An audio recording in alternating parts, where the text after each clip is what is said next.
अब यहाँ से मेरे साथ कोई चलने के लिए तैयार नहीं है।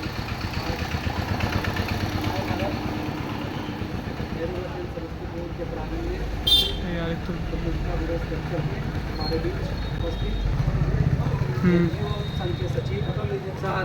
वो शिरोमणि उसका दोस्त संजय कुमार बबलू सर, हमारे जिला प्रशासन से जिला सांख्यिकी पदाधिकारी श्री अशोक सर, हमारे पूर्व के राष्ट्रीय युवा स्वयंसेवक राजन जी, हमारे कार्यालय की सहयोगी रेखा जी, मोहम्मद अली, हमारे नवचयनित राष्ट्रीय युवा स्वयंसेवक एवं हमारे युवा साथी, आप सभी को स्वतंत्रता दिवस की ढेर सारी शुभकामनाएं।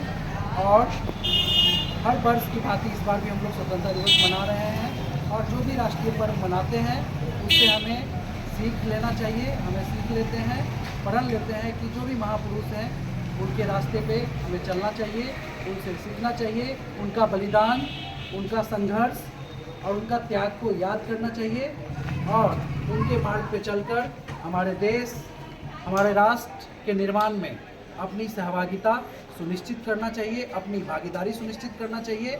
और हमें यह जरूर प्रण लेना चाहिए, हम समाज को आगे लाने के लिए, राष्ट्र को आगे लाने के लिए अपने समाज के बीच में रह के, अपने राष्ट्र के बीच में रह के नेक कार्य अवश्य करें।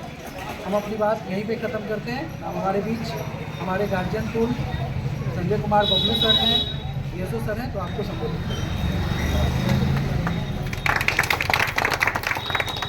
नेहरू युवा केंद्र समस्तीपुर में 15 अगस्त के अवसर पर आयोजित झंडोत्तोलन समारोह में उपस्थित हमारे यूनिक क्रिएटिव एजुकेशन सोसाइटी के मुख्य कार्यकारी एवं कृषि संगम के संस्थापक सचिव भाई नीरज कुमार सिंह, हमारे बीच उपस्थित सोलर के क्षेत्र में काम कर रहे जसवंत कुमार जी, आशा सेवा संस्थान के सचिव माननीय अमित कुमार शर्मा जी, सांख्यिकी पदाधिकारी महोदय निर्देश जी, आरती कुमारी जी, इस नेहरू युवा केंद्र के डी स्टाफ अली जी, पूर्व NYC राजन जी एवं तमाम सारे साथियों, ज़्यादा समय नहीं लेंगे, बस इतनी बात कहेंगे। ये जो हमें आज़ादी मिली 15 अगस्त 1947 को, ये आज़ादी हमको आसानी से नहीं मिली। ये आज़ादी हमको राष्ट्र नेताओं की त्याग तपस्या और शहीदों के बलिदान के विरासत पर हमको मिली थी और वैसे नौजवान के विरासत पर मिली थी जिस नौजवान ने 23 वर्ष की उम्र में फांसी के फंदा को चूम लिया। और जब अंग्रेज न्यायालय में उनको कहा कि भगत सिंह तुम सिर्फ ये कह दो कि मैंने बम नहीं फेंका तो तुम्हारी सज़ा माफ़ हो जाएगी, उस नौजवान ने कहा कि नहीं, अगर मैं ये कहूँगा तो भारत माता का नौजवान अपने आप को कमज़ोर साबित करेगा और वो कायर हो जाएगा और हमारी भारत माता आज़ाद नहीं होंगी।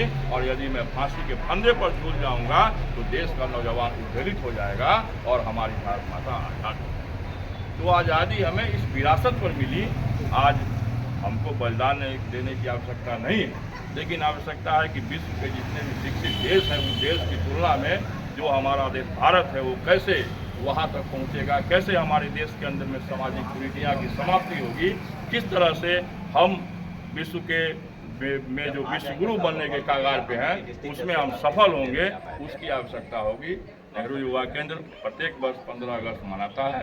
ये युवाओं का एकमात्र पूरे देश के अंदर में ऐसा संगठन है जो कि गैर राजनीतिक संगठन के रूप में जाना जाता है, बायोलॉज करता है। अब इसमें तरह तरह के परिवर्तन हुए हैं, माय भारत हुआ है। मैं सौभाग्यशाली इस मामले में हूँ कि 14 नवंबर 1986 को नेहरू युवा केंद्र की स्थापना होती है और स्थापना के 4 दिन के बाद मैं नेहरू युवा केंद्र को ज्वाइन करता हूँ और आज 25 तक मैं नेहरू युवा केंद्र में उसी तरह बना हुआ हूँ जिस तरह की 1986 तो तमाम लोगों को शुभकामनाएँ, तमाम लोगों को 15 अगस्त की शुभकामनाएं। लेकिन आज हम ये संकल्प लें कि किसी भी हालत में भारत माता के आंचल को दागदार नहीं होने देंगे, देश की एकता अखंडता को खंडित नहीं होने देंगे।